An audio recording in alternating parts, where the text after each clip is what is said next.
So this is the Governance and Operations Committee meeting of Monday, July 19th, 2021. It is 3:30. I call the meeting to order. Just a reminder that this meeting is being recorded. And item number one is a delegation. We have the Lower Columbia Initiatives Corporation presenting the 2021 second quarter report. All right, ready? We can share our screen, right? That's okay? I believe so. Okay. Should I? Yeah. You have to hit share.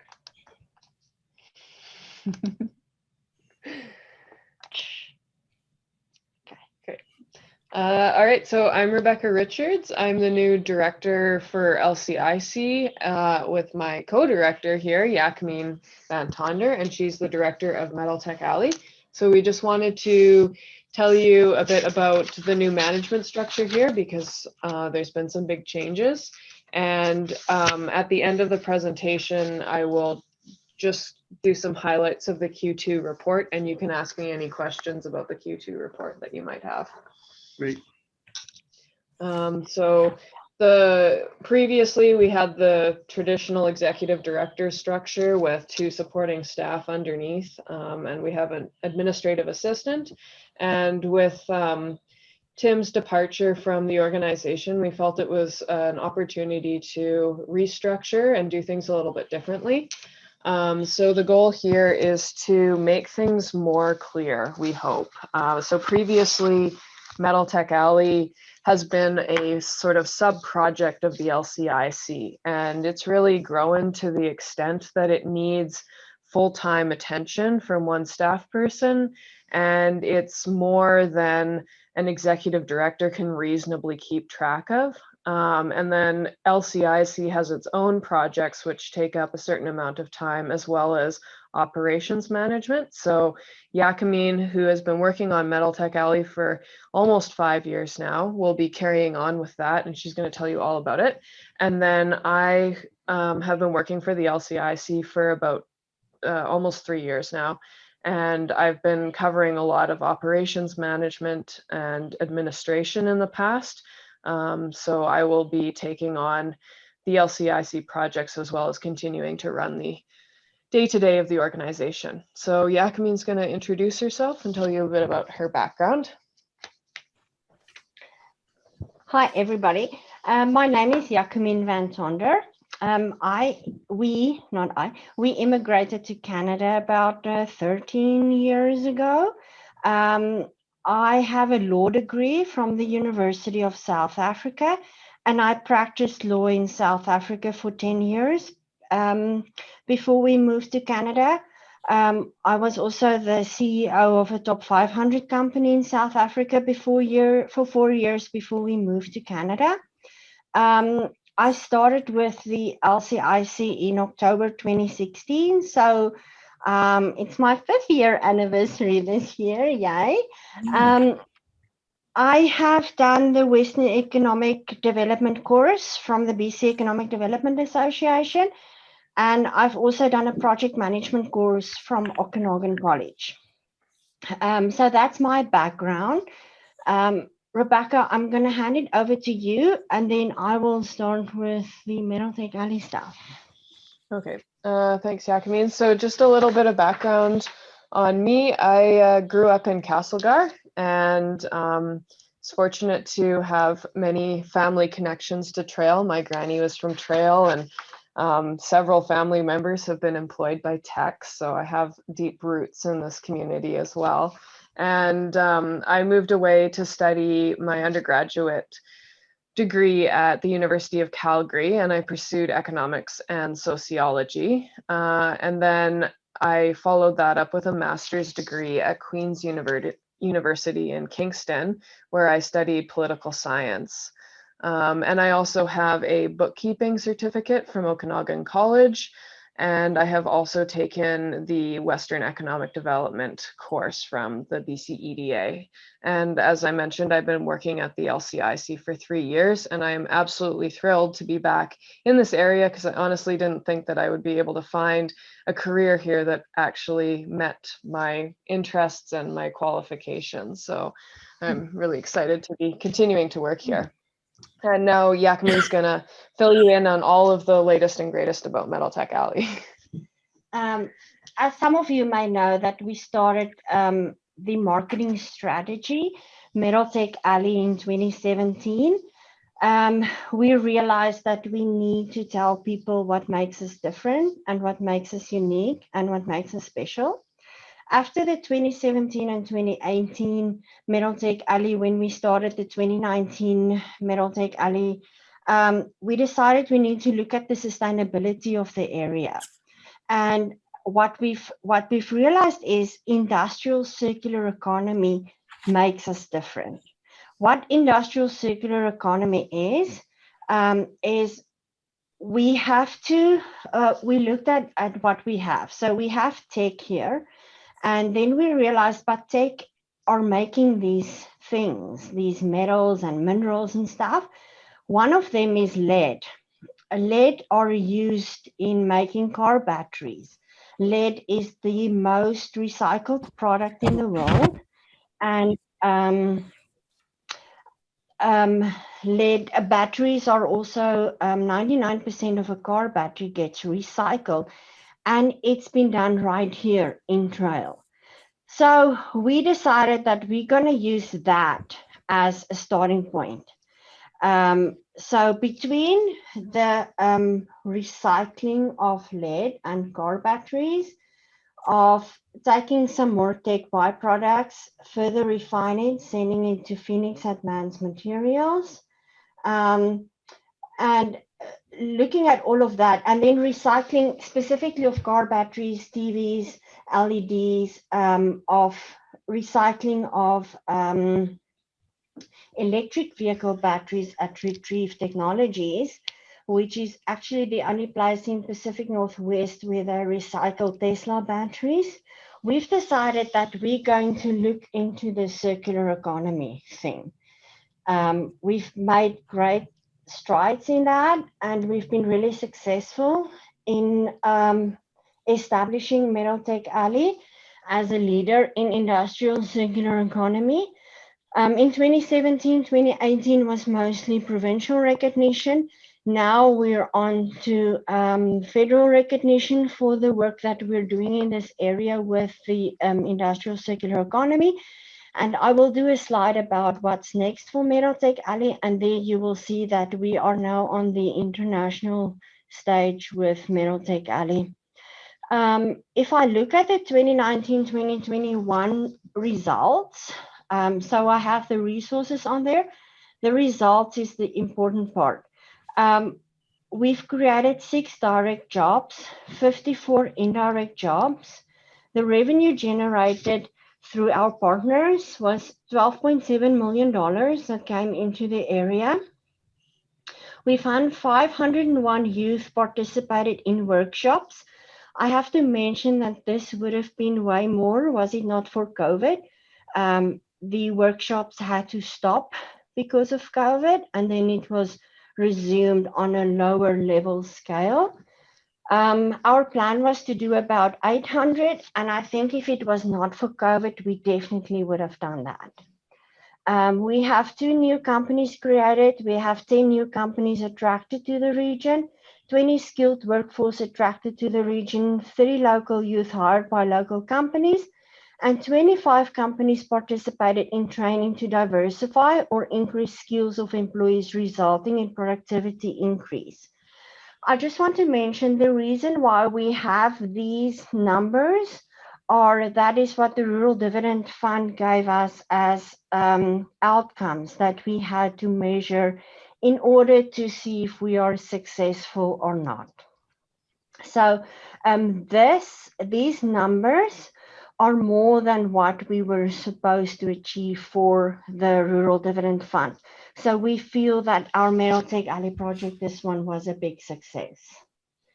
As part of this Metal Tech Alley, we hosted a conference, which, Rebecca, will you just I just Oh, want to show you sorry. my background. So you can see that we have this very nice background with trail and stuff. Sorry, you can come back now.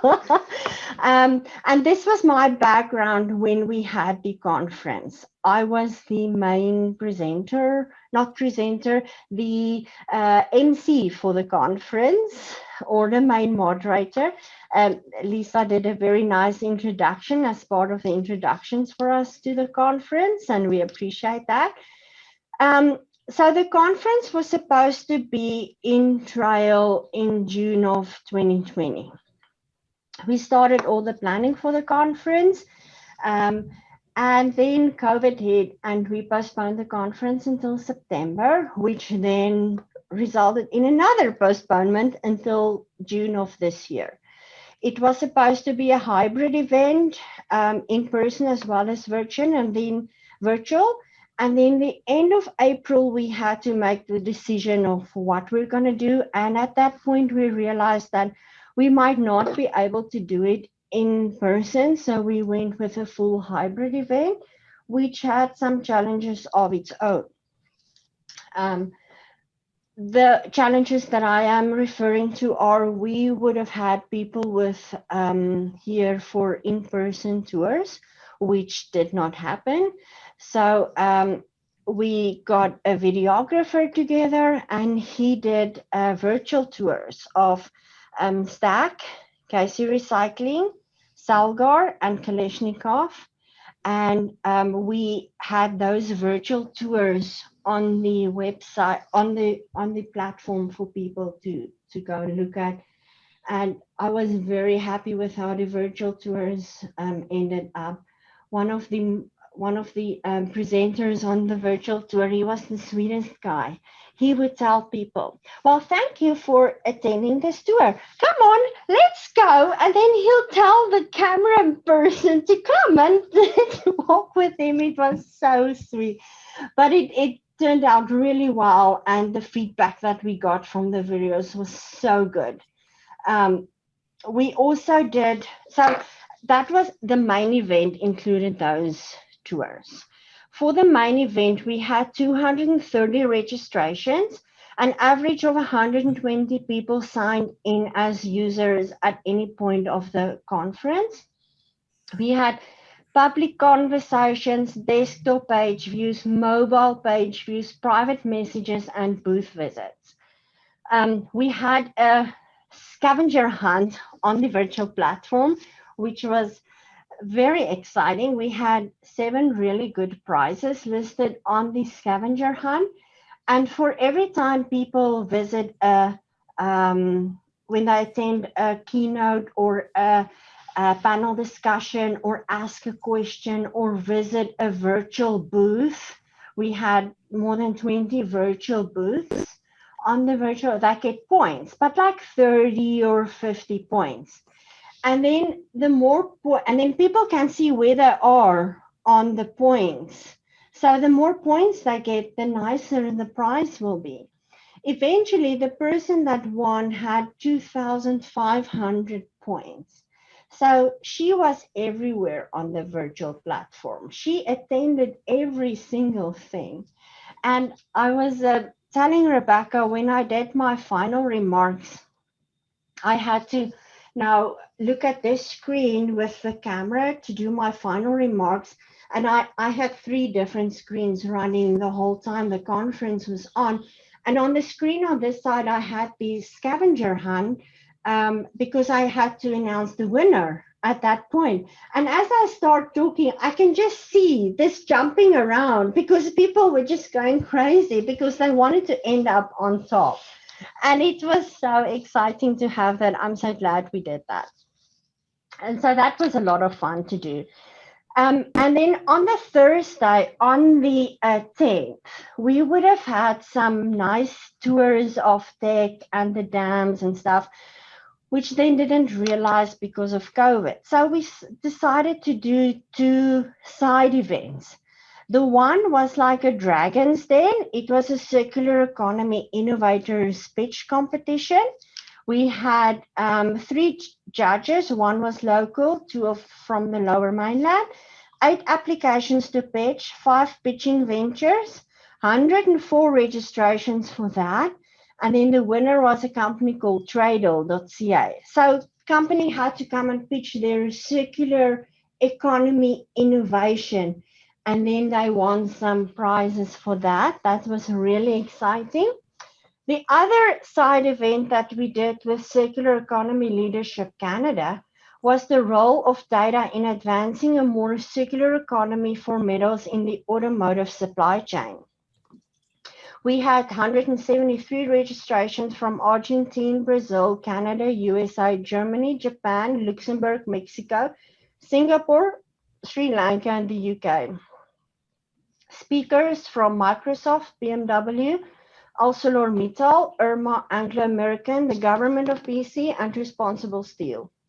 I was a moderator as well as a facilitator on that side event. And all those people saw me with this background. And I had so many questions about what's there behind you. I said, well, this is where we work and we live and we play. So you're welcome to come and have a look once the borders are open or once we can travel again. So all these people, and if you look at this main event plus the 2 side event, we had about 500 registrations, and all of them were exposed to trail and the area. I had great videos from Kootenay Savings, from Community Futures, from Red Mountain, from Tourism Rossland. And in between events, we will show those videos because we couldn't get people to come here. We thought we'll show them the area. And that was also a big highlight of the conference. People were very interested in those videos and asked me, where is it? And where did you get the videos? And it's so good, blah, blah, blah. I know. This is where we live. This is where we play. Come here and come and have a look. So, yeah, I was really very vocal about that and telling people, well, yeah, this is our place. So overall, the feedback that we got on the conference was that it was a world-class event that we hosted right here out of Trail, which makes us very proud of what we have to offer. And there's just one thing that I have to mention. And in terms of the keynote speakers and the panel members and so on, we had people from all over the world, from the UK, from Canada, from Vancouver, from the island, from everywhere, as well as local people. And I had to listen to every single thing that was said on there. And I was really amazed about the quality of people that we have in this area. We have people that can talk about subjects like this on the world stage, and they are equal, if not better, than the other speakers that were on there. And we are really fortunate to have them here. And it gives me a lot of great things and people to work with. And I'm really grateful for that. I just want to mention that the quality of people that we have here are really great. So that's me about the conference. I'm going to do one more slide about what's next, and then Rebecca's going to talk about the Q2 report and LCIC, and then we'll take questions. So if anybody's got questions for me, you can ask it then. So what's next for Metaltech Ali is we are now part of the Circular Economy Leadership Canada, which is a group of people that came together in order to promote circular economy.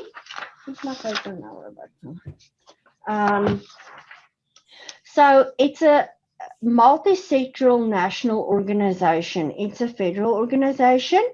What we are doing with them is the Canada Circular Economy Innovation Ecosystem. What that means is that we have applied or not applied, we have submitted a statement of interest to the federal government, to the Strategic Innovation Fund to start the circular economy innovation system overall in Canada. We are the only rural area that they've asked to form part of this statement of interest so far. they think that the city of Guelph is also rural, but we quickly told them, no, that's not rural. We are rural. So this is a very exciting opportunity for our area. It's an ask from the federal government of just under $50 million. And some of that money will definitely come here if we get it, because we are going to do some of the groundbreaking work in industrial circular economy right here. We are working on the tech byproduct business cases, and we're working with the SD20 school district on their capstone project.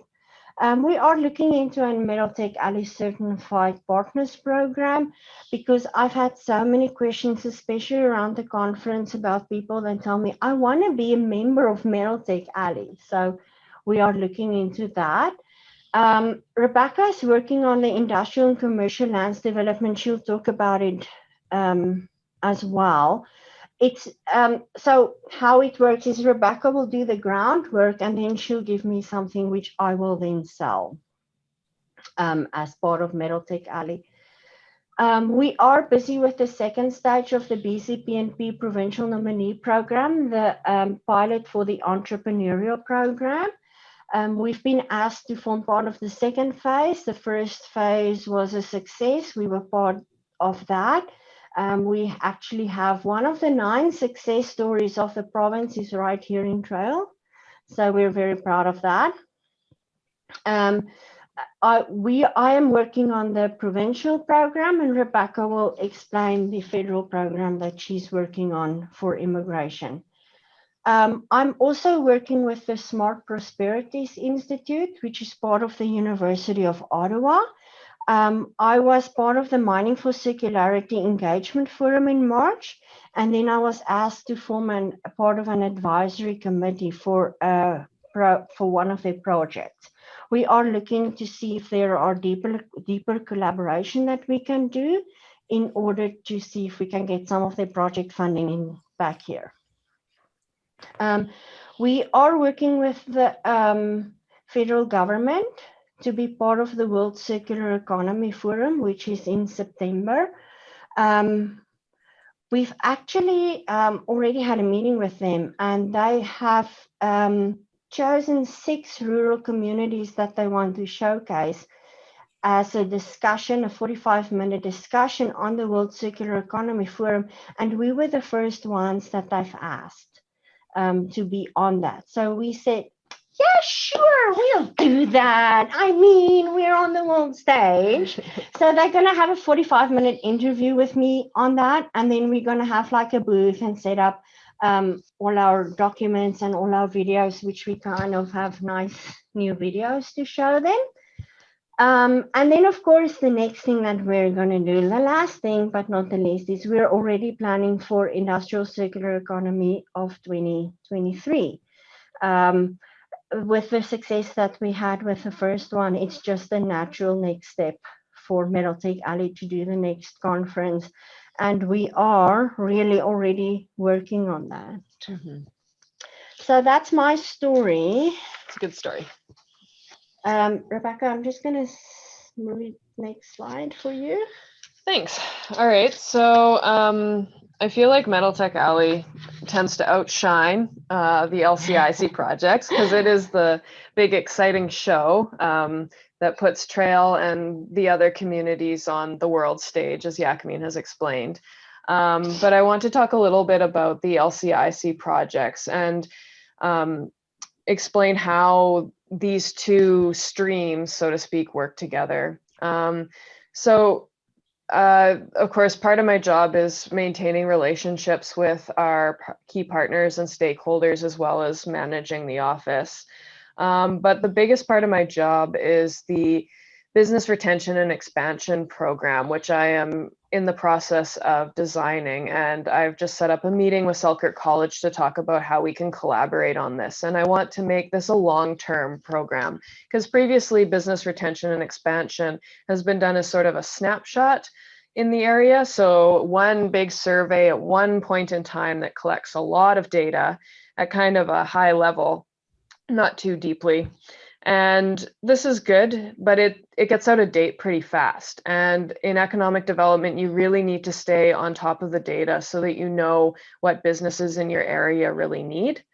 So our goal with this program is to build a strong base from which Yakameen can advertise the region through Metal Tech Alley. So for instance, this year we've been starting this program with a look at local supply chains in the Lower Columbia. So we've really taken a deep dive on what are the barriers in the local supply chain, what are companies' problems in terms of supply chain, and a common example that we've confirmed is logistics are an issue.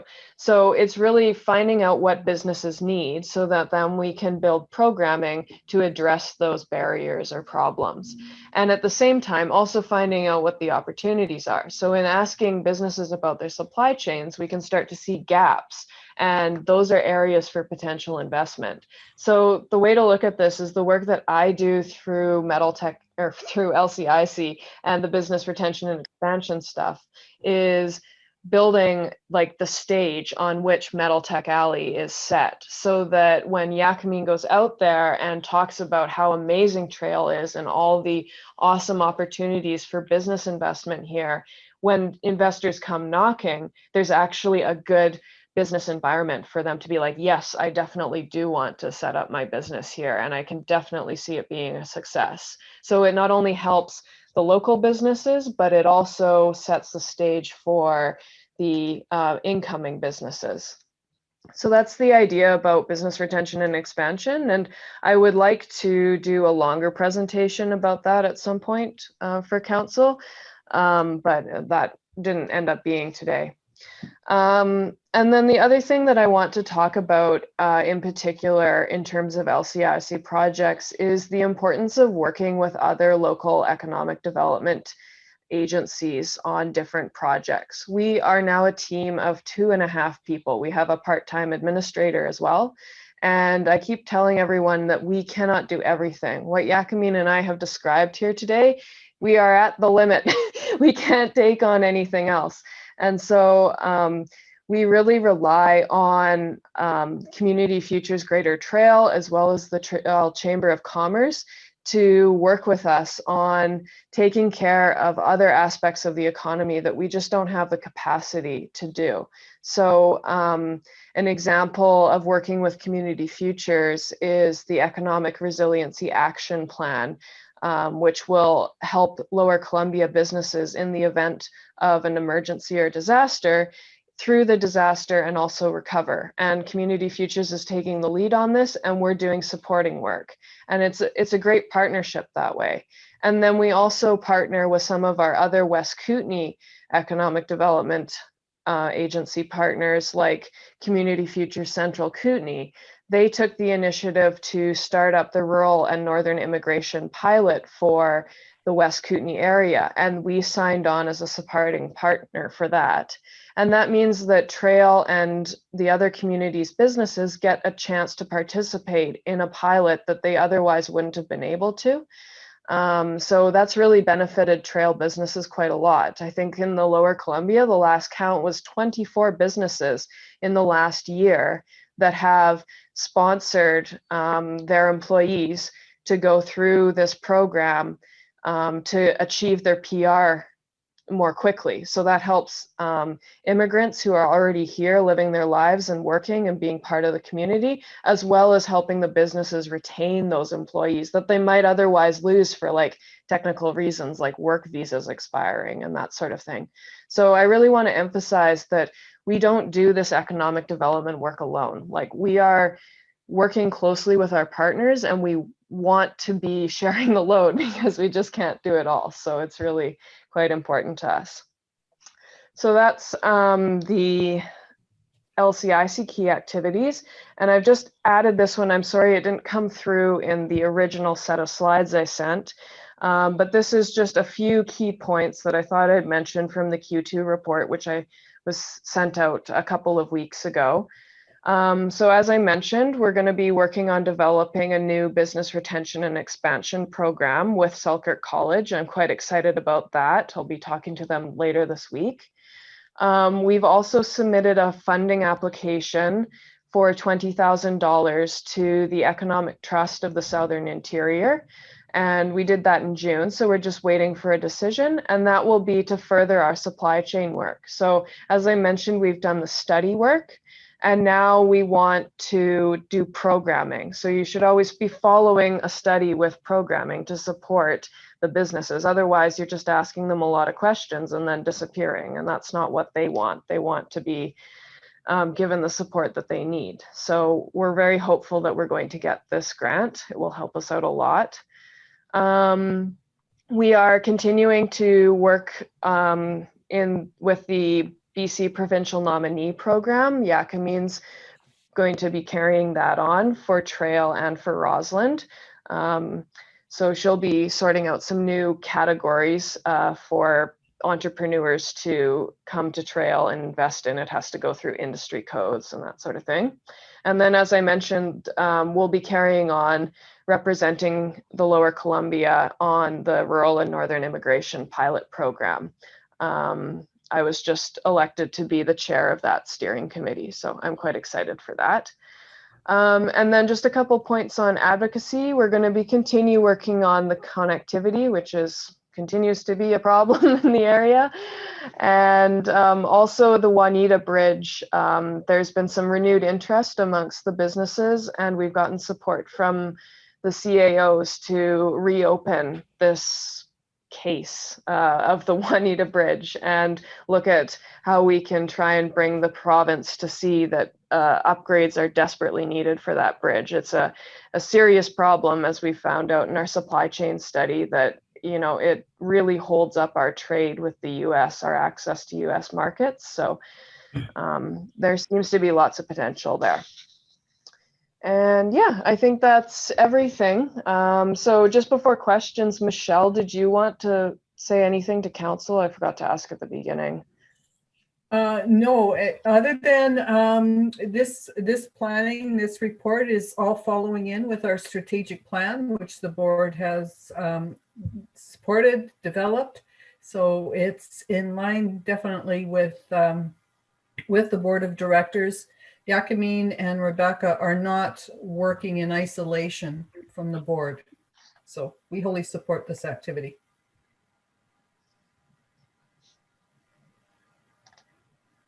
Great, thank you for that. So any questions from council to the LCIC members? Councillor Adobe, go ahead. Yes, I'd like to direct this question to the two ladies. In terms of academic development and partnering with the Chamber, could you talk about some of the issues that you've been partnering with them on? So in the past, we have worked with them in terms of small local programs around the downtown revitalization things. And previously, we have sort of taken the approach that the LCIC supports industrial businesses, whereas the Chamber is really focused on commercial and retail. And we're going to be talking to them again soon about how we want to go forward, because that is something that is the way we've been doing it in the past. And we realize that there may be need for an update. We need to check in with the Chamber and make sure that going forward, we're supporting them on the kinds of projects that they want to be doing. Does that answer your question? Yes, thank you. Okay. Any other questions? Not seeing any hands. I'll just ask Rebecca and Yakamine. So just want to, is it still on your radar to have a joint session of the LCIC Community Futures Chamber of Commerce, an educational session for elected officials? Yes, definitely. So once we've had a chance to talk to the Chamber and also check in with Community Futures about, where we're all sitting in the economic development environment, so to speak, we will be definitely doing a presentation of that sort, because it's important to keep everybody informed about how we're working together. So. Very good. Okay, any other questions? See none. Okay, thank you very much for coming today, Michelle Yacomian and Rebecca. We appreciate it, and congratulations on your new positions. Great job, and we look forward to working with you throughout the next 18 months. Thank you. Thank you for your time. Bye. Thank you. Bye. Bye. Andrea, you are up next. Communications and Events Reporter, Operational Reports. Hi, everyone. Nice to see you. So before I start with my report, I was hoping that we could just do a quick activity that I think Michelle or Sandy informed you of. So at the last GOC, Sandy said Tori mentioned that Lauren Bay is heading to the Olympics for the 3rd time, and he wanted to show some community support. So we have launched an online tool where people can send in their messages directly to Lauren. And if they want, they can add a photo or an image or a drawing, whatever they like. So I thought we would hold up our signs that we've made. And, oh, I'm getting something weird with my background there. And I'll take a screenshot. I might have to Photoshop mine in. Okay, everyone, just give it 5 seconds. And great, good. I'll do some fancy Photoshop work to make sure that they all get included. So to start with the report, I'm just going to share my screen.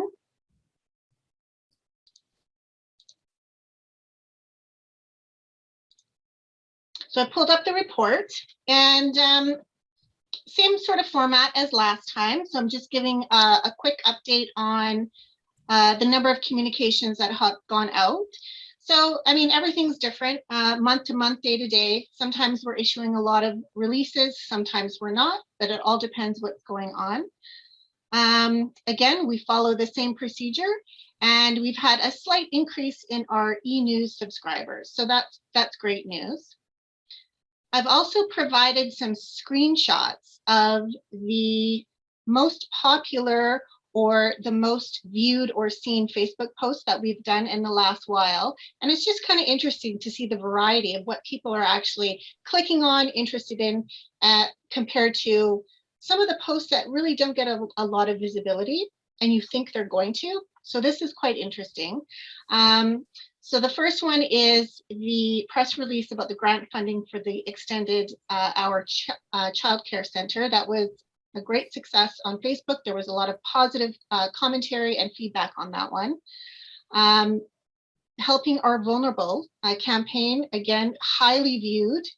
A lot of likes, a lot of shares, a lot of positive comments. The interior, we shared the interior health schedule for drop-in clinics. Again, a huge spike in interest on Facebook on that.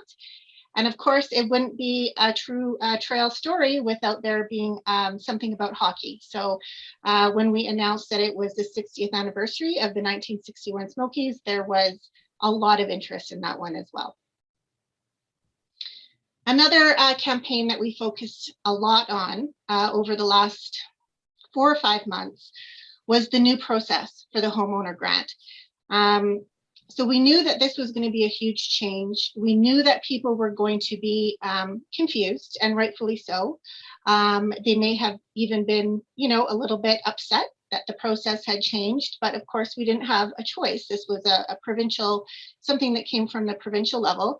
So I met with the finance team well in advance, and we talked about a communication plan that would really sort of hammer that message out. So we started early. We started in March with some little tidbits. Just so you know, the homeowner grant applications change. You can expect a change. You know, watch your mailbox, watch your Facebook, watch your watch for your property tax insert with your bill. So I just kind of listed all the different means that we took to get the message out there, because we wanted to make sure that we kind of hit all the different demographics. We know not everyone is online. We completely understand that.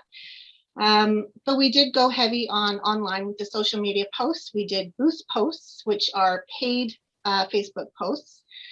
We did newspaper and radio advertising. Those are still great means for people to get their information. We also provided the information on the reverse side of the spring cleanup and the reverse side of the water restrictions notice. So, I mean, there was really, there were so many opportunities for people to see this message. And again, we understand that, you know, sometimes people don't read the reverse side. They don't look inside their envelope when they get their property tax notice. They just want to see how much they owe. But this is why we did these things over and over and over again, so no one would miss the message.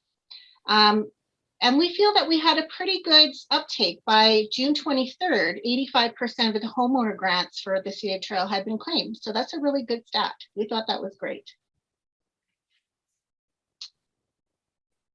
Just, you know, just a reminder that we're always ongoing with our communications on the various websites that we're managing. Of course, trail.ca being our most used website, and then with the subsidiary websites for the airport, Silver City Days, tourism, Trail Museum, and the Trail Riverfront Center. We refreshed our kiosk creative. I was thinking about this today, and I was thinking, you know, it'd be nice to have some sort of stat on how many people stop and look at the kiosks, because it's not something that we can calculate. We just don't know. So, you know, we try to make the information relevant. You know, what would a tourist want to see if they're strolling by the kiosk? And of course, we wanted people to know that we do have an airport that will take passengers to Vancouver, but we've also provided a map and some of the highlights of the city. So this is something that's kind of ongoing. Sometimes we refresh it, sometimes we simply replace them due to they're weathered, you know, the hot sun beats down on these kiosks and we have to replace them. So we're always looking at different ways of communicating and getting information out there. We continue with our airport advertising. We do have 2 billboards. We recently did a new campaign, Trail to Vancouver in 1 hour, and the billboards are holding nicely. We will probably revisit that campaign at the end of the year. We may consider a different message, and you know, it's always something fun and interesting to do, but we want to make sure that the campaign really gets the message out there to people who would be potentially using the airport. I've also included some stats from our paid Facebook advertisement for the airport. This is always an effective campaign. We get a good bang for our buck. It's very inexpensive to advertise on Facebook. And as you can see, we're getting a lot of post reach and post engagement. So the post engagement is how many people actually click and actually go to the site that we've provided. Maybe they've purchased a flight, maybe they haven't, but at least they know that, you know, what their options are. So as for events, so the most recent health order says that fairs, festivals, trade shows, and stand-up receptions can return to normal operations with a disease plan in place. So this will mean that we can start working with our community groups for events like Spooktacular. So I've already had some conversations with a few groups. The market has shown interest in participating again this year. Unfortunately, the Bailey Theatre will be under construction, so we won't be able to utilize that venue for the Spooktacular event, which is unfortunate because we would have a really good show in there. We would host either like a circus or an entertainment act, and they would usually perform 3 times a day. But after speaking to the executive director of the Bailey Theatre, we think that we can come up with something in lieu of that. Maybe something outdoors that still kind of has that arts performance feel. So we'll keep you posted as we progress with the event. Some other major projects that I worked on over the last few months. We finished the tourism guide, and it's out in circulation now. It's in a printed version, and it is in an online version as well. We do get a lot of requests from other tourist centers to stock this guide, so that's great.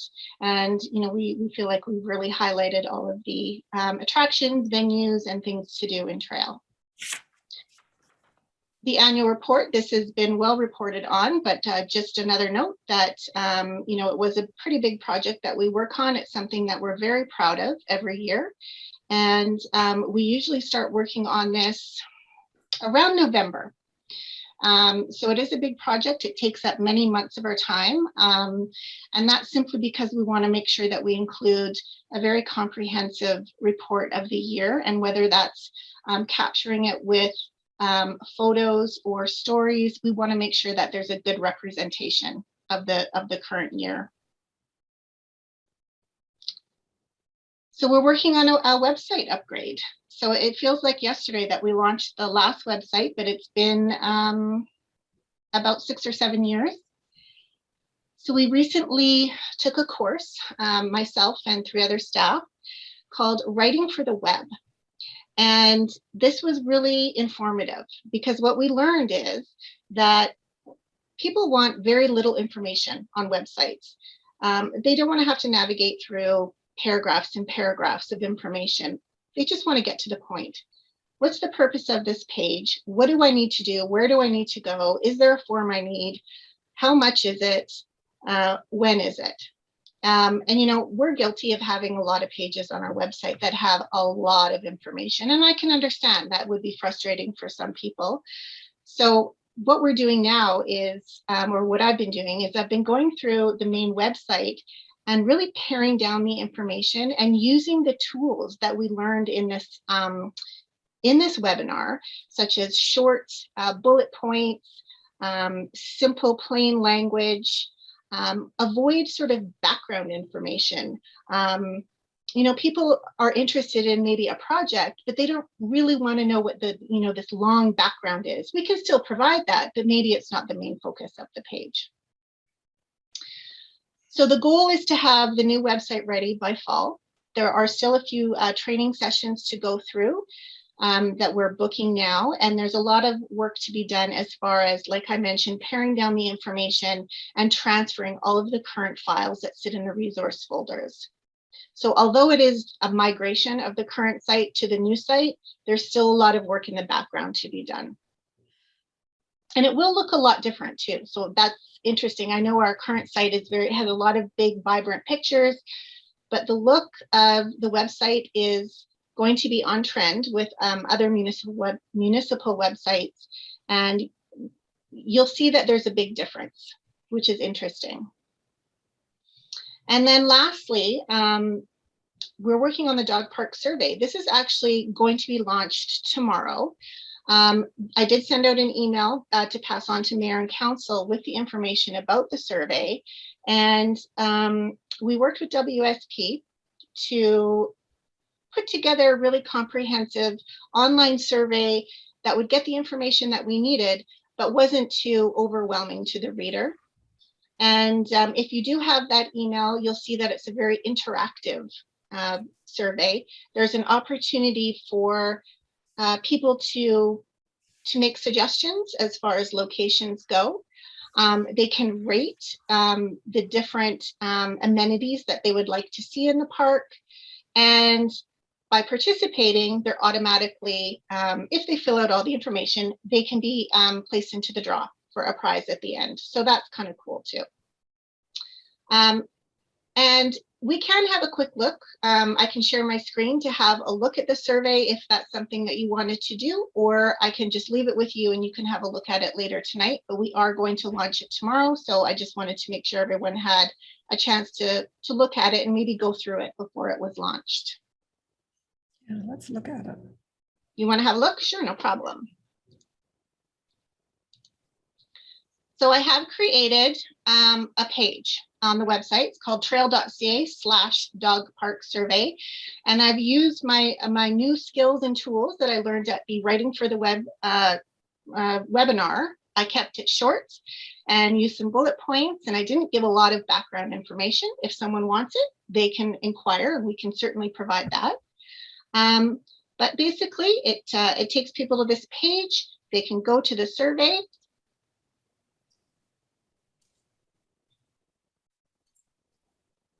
And it brings us to this page. So there's 5 sections, and I won't go through each piece, but I'll just kind of quickly go through. We've got our introduction. It then goes to the site selection. for the park. Now, these are the 4 sites that Dave Moorhead had proposed in his original report. If you zoom in, you can see the details. So you click on it, and it's asking you, should this be a priority for the site? And you can say yes or no. And it does that for all of 4 sites. So they can make their decision based on that. There's also an opportunity for users to make their own selection for a location. So let's say I think that, and I'm just, of course, making this up, but let's say I think Rotary Park is a great idea for a dog park. I can take my marker and I can place it on Rotary Park, and they'll ask me what the name is and why did I choose this? Maybe I'd say something like, well, there's parking on the Esplanade, it's close to the river, there's green space, and then people can provide, as much information as they want. This page talks about ranking. So you can pick your top 5 items as to what you'd like to see at the dog park. So what are the top 5 amenities that you think are important? Is it parking, limited impact, maintenance, all sorts of things, and people can go through this list and pick their top 5. And then the last section is just a wrap up where it's asking you some final questions. We want to know if people actually live in Trail, if they're filling out this survey. How long have they been here? How old are they? Do they own a dog, or do they plan to own a dog? So all of this is going to give us really good information, and we're going to be able to sort of glean some really good results once we see all of the final survey compiled into one document. And that's it. So I think it'll be quick and easy, and I think people will be eager to fill it out. Great, thanks, Andrea. You're welcome. Does anyone have any questions for Andrea? Go ahead, Councillor Dobie. I just had one quick question, Andrea. On the last slide there, it said to identify your age category. Is that the age of the dog? Or age Nope, of the person? that's the age of the owner. Okay. Yeah. Councillor Kashoni. That's a great report, Andrea. Yeah. Thank you, Councillor Kashoni. Absolutely great. Good. Any other questions? Seeing none. Good work, Andrea. Thanks very much. And Thanks you. all. Thank Nice to you. see your you next all. report. Thanks, Andrea. Have a great evening. Okay, item number 3, Public Works. 3.1 is the purchase of seasonal decorations. Chris, I'm assuming that you'll probably be speaking to this. Yes, that's correct. Hello, Great, everybody. go ahead. Hi, Chris. Very good. Okay, well, to jump right in, this report is for the purchase of seasonal decorations, and the recommendation is that council approve the purchase of 23 pole mount multi-snowflake seasonal decorations from Becker Lake, Canada, in the amount of $29,785 plus all applicable taxes and fees and charges. So a bit of background is that we have some aged Christmas decorations which we install every year. Particular concern are the ones on 2nd Avenue in the business district there. They are, I believe, the oldest in the fleet of our Christmas decorations. We have some wreaths on Rosin Avenue, but the ones on 2nd Avenue, I believe, are older. We've been asking for a number of years for capital funding to replace these decorations, and this year we received some funding. So over the years, when we have received funding for upgrading decorations, particularly the pole mount decorations, we went to more of a seasonal, a seasonal decoration as opposed to a holiday specific decoration. So we're getting away from the Christmas themed decorations and going to something that can remain on the poles for a longer period of time. So we did a bit of research, and Craig Spears reached out to some internal staff members for their input, and a decision was made to go with the multi-snowflake decorations, which you can see in the attached picture. They fit with the existing theme. Downtown, we have a lot of snowflakes, and we have shooting stars on Victoria Street. So we were looking to move forward with the purchase of that. So If there aren't any questions, I'll just circle back to the recommendation is that council approve the purchase of 23 pole mount multi-snowflake seasonal decorations from Deckerlight in the amount of $29,785 plus all applicable taxes, fees, and charges. So Okay, move. Chris. Counselor Kashoni moved the So moved. motion. Is someone seconding it? Great. Counselor Joby, does anyone have any questions or comments on this report? No, it's good. Yeah, good. Thank All you. in favor? Mhm. Aye. Any? Carried. Okay, next up is the Haley Park Playground replacement. So the purpose of the report is to inform council of the challenges with respect to the Haley Park Playground and to review whether the replacement of this playground continues to be the highest and best use of capital funds, or if these funds should be redirected to other playground needs in the city. The recommendation coming forward is that council approve the removal of the Haley Park Playground and that the structure not be replaced. And further, that the remaining 2021 capital budget be used to complete the installation of new swing sets at both the Osted Lane and Popel Park locations. So a bit of background. Upon the opening of parks after the COVID shutdown, we did an inspection of all the parks in the city and all the playgrounds, and this playground structure was seen to be in the state of highest need of replacement. So over the years, of course, this is the oldest playground structure in all of the city parks. Over the years, the structure has incurred some oxidization. So it's rusting, and the rust is causing the plastic protective coating on some of the apparatuses to peel off. And the fiberglass slide is also delaminating. So we kept this play structure out of service due to safety implications. So we are now asking council approval to remove the structure but not replace it, given the proximity of the playground, that I guess the isolated location of the playground as compared to the city of Trail. So we'd like to put swing sets in parks that are actually located directly in the city. Directly in residential areas. So yeah, hopefully I explained that. Any questions on the request to remove the play structure? Move approval. It's a great idea. Counselor Kashoni moved it, and is there someone to second that motion? I'll second. will. Okay, any questions on this? Yeah, that's a great idea because it's most of the people who would use that, and not only that, the ball teams generally, it's mostly people would be from out of the city, and the Yeah. other two are more important to me. Thank you. Okay, all in favor? All right. Aye. Against, if any? Michelle, you saw that Colleen's clicked off. Okay, thank you. So item 3.3 is capital plan amendment. Active transportation network plan. So the recommendation is before you, and Chris, I'd imagine you're taking this one as well. Yes, so we recently became aware of a grant opportunity for active transportation network planning. We had previously looked at applying or had applied for an active transportation network grant and received funding, but that funding was reallocated to the pedestrian bridge. Since that time, we haven't received any funding to move forward with the active transportation network plan. So I thought now would be a good opportunity to advance this.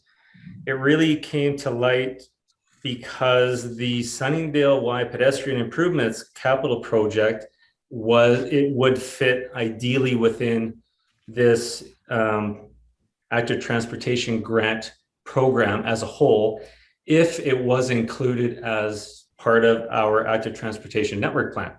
So the city was currently willing to invest $50,000 in the Sunningdale Y project. However, if it were included in the active transportation network plan and we did apply for funding and get approved, then the province would provide a grant up to 70% of the cost of that project. So Next year, I would only be asking for $15,000 as opposed to a full $50,000 to move forward on a active transportation network plan. So hopefully that math makes sense to everybody. Yep.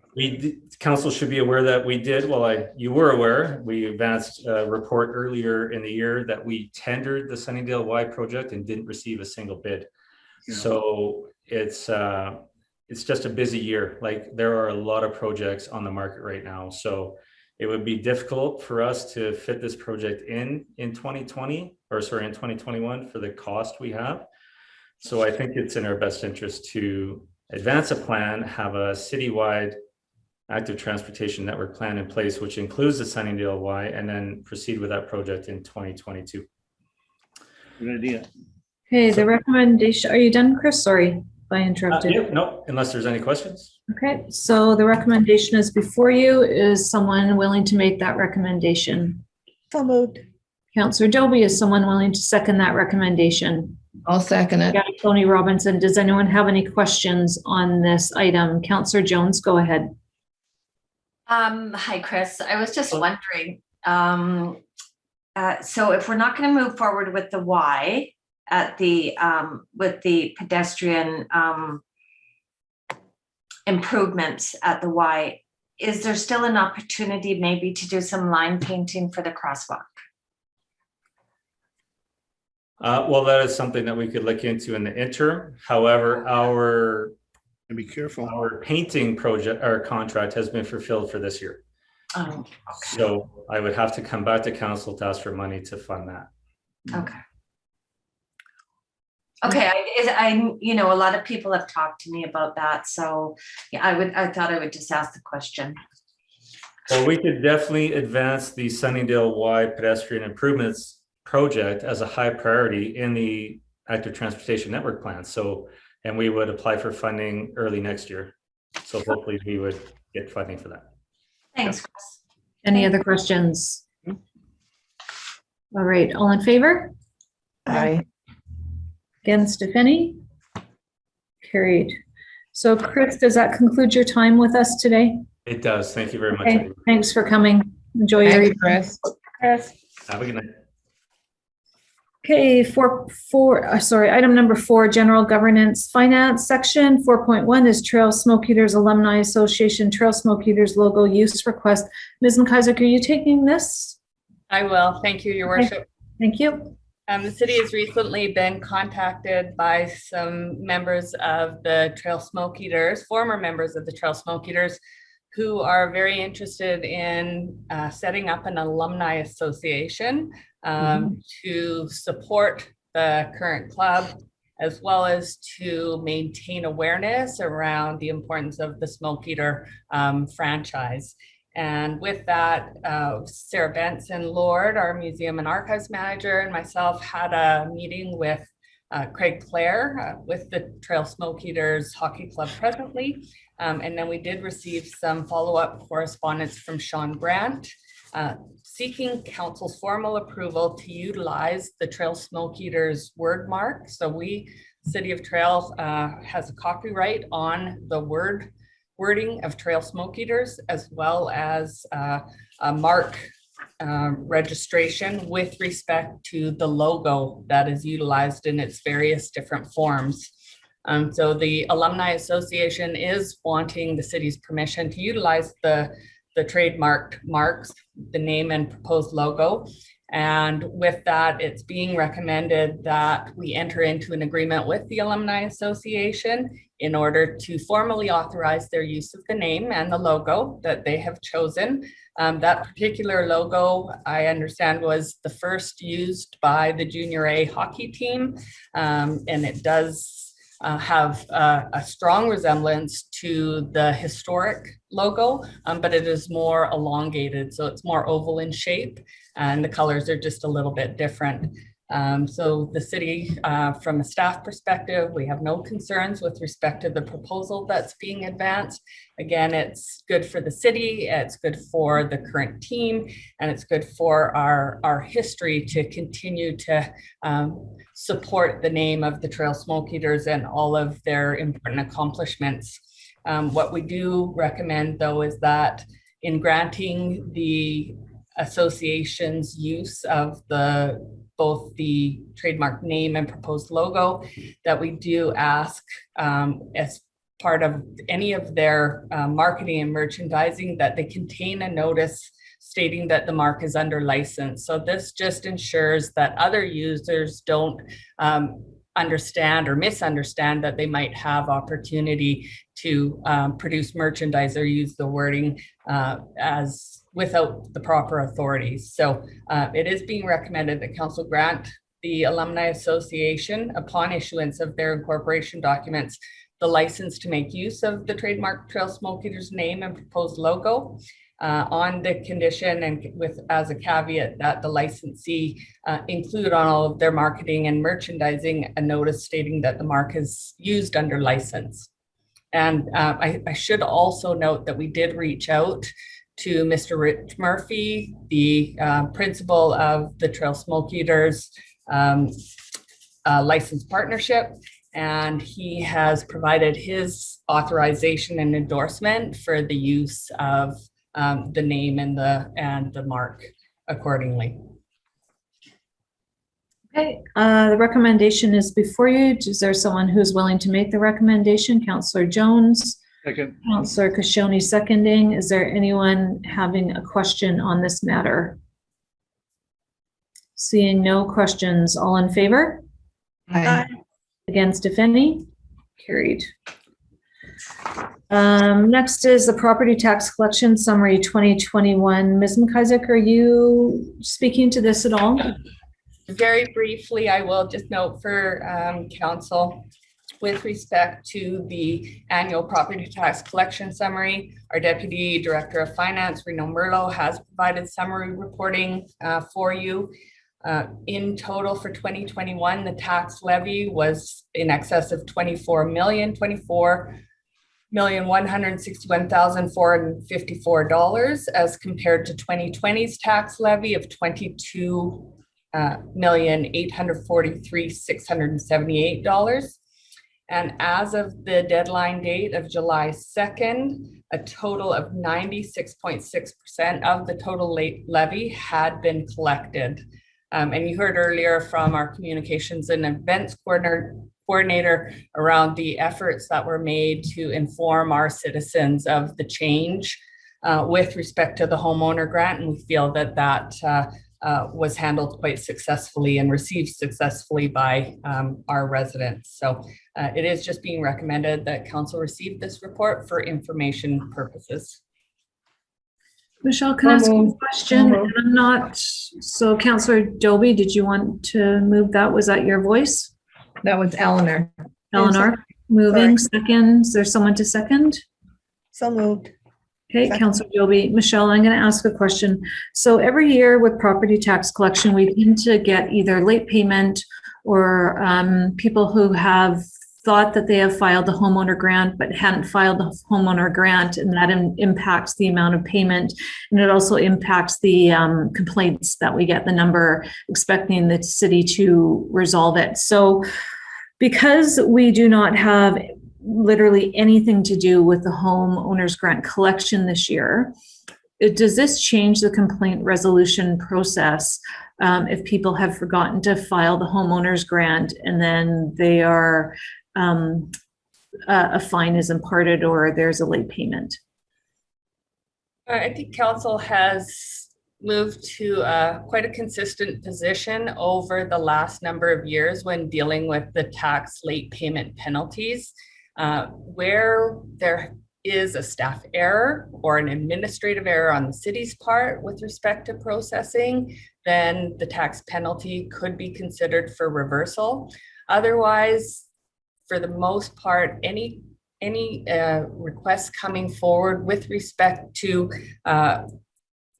someone who may have forgotten to file either the homeowner grant or submit payment in a timely manner have been consistently rejected by council and denied. So the authority for the penalty lies in the provincial legislation. And with the change now, I would say you may hear from some of your residents because you are always their first line of contact as the government, most pertinent to them. But again, the city had no authority over that process, and we did undertake a lot of efforts, I would say more than certainly some of our neighboring communities, to make sure our residents were aware of the change and to help them through that. Okay, that's great. Thanks very much. Any other questions on this matter? No? Okay, all in favor? Aye. Against, if any? Okay, that is received for information. Item 4.3, CAO CFO recruitment contract award. And Michelle, you are speaking to this matter? I can give a brief summary. I didn't participate in the screening committee, but just summary reporting prepared by our Deputy Corporate Administrator for Council's consideration. As Council is aware, we had recently issued a request for proposal in order to attract an individual or a firm to develop and administer 2 separate and distinct recruitment processes for a CAO and CFO, so Chief Administrative Officer and Chief Financial Officer positions. The RFP closed on July 9th, and with the submissions that were received, Mayor Payson had asked the subcommittee of council who had overseen the organizational review to have a review of the 11 proposals that were put forward, to undertake a scoring of the proposals based on the criteria that was established in the RFP. And then that steering committee met, so it included Mayor Payson, Councillor Jones, Councillor Santori, and Councillor Butler. That steering committee met with the assistance of the Deputy Corporate Administrator and did some ranking of the proposals with the view to ensure that the city engages the right fit for a firm or individual to undertake this very important recruitment. It is being recommended by the subcommittee that council award the contract to Davies Park and Associates, doing business as Leaders International Executive Search, in the amount of $45,000 for the purposes of recruiting the Chief Administrative Officer, and $35,000 for recruiting the Chief Financial Officer, plus all applicable taxes, fees, and charges. So that is the recommendation that's going before you. Leaders International has excellent background and relevant experience in recruiting for high-level municipal positions, and it is felt that they would be a very good fit for these important recruiting processes. The motion is before you to award the contract to Davies Park and Associates as indicated. Do I have someone to make that motion? Councillor Butler, do I have someone to second that motion? I can second it. Councillor Jones, thank you. Councillor Kashoni, you had your hand up. Yeah, when I'm looking at the page 46 there, you got the firm name, and it says Boyden Principal FMC Executive Search. Which one is the Davies Park and Associates? I may have missed it exactly. I don't know if that, where does it come in? Called Leaders International Executive Search. It's the third one down. Oh, so it's a different name. Okay, so Leaders International Executive Search is the same as Davies Park and Associates. Right, so in the recommendation, it says that council award the contract to Davies Park and Associates doing business as Leaders International Executive Search. So the same outfit. Okay, that's good. No problem. Okay. Councillor Dobie? Yes, Mayor Payson, could I ask that we move this motion into closed for some discussion before we vote on it? Michelle, do you want to indicate process here? As a contract award, There wouldn't normally be any particular grounds for consideration in a closed meeting. Let me just.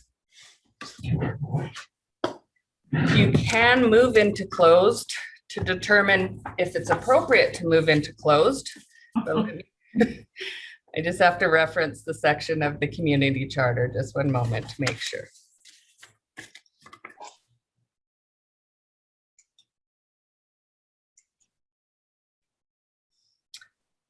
So section 91N of the community charter indicates that a council meeting may be closed to the public if the subject matter being considered relates to the consideration of whether a council meeting should be closed under a provision of this subsection or subsection 2. So if you would like to make that motion, if it's seconded, we will move into closed session. So we'll have to stop the meeting, and then we can have some discussion to see why it is you think it's might be important to have discussion in closed and reconvene into the regular GOC or the open GOC afterwards. Okay, so I'll make that motion as you have described. Second. Okay, all in favor? Against, if any? Carried. All right, so we're back in the open GOC meeting. We are discussing item 4.3, which is CAO CFO recruitment contract award. The recommendation before us is that council award the contract to Davies Park and Associates doing business as Leaders International Executive Search in the amount of $45,000 for the purposes of recruiting the city's CAO and $35,000 for the purposes of recruiting the city's CFO, plus all applicable taxes, fees, and charges. Did we have someone to accept that motion, move and second that motion, Ms. McIsaac? We did. Okay, is there any other comments or questions on this? Seeing none. Okay, we're going for a vote now. All in favor? Aye. Against, if any? Carried. Thank you.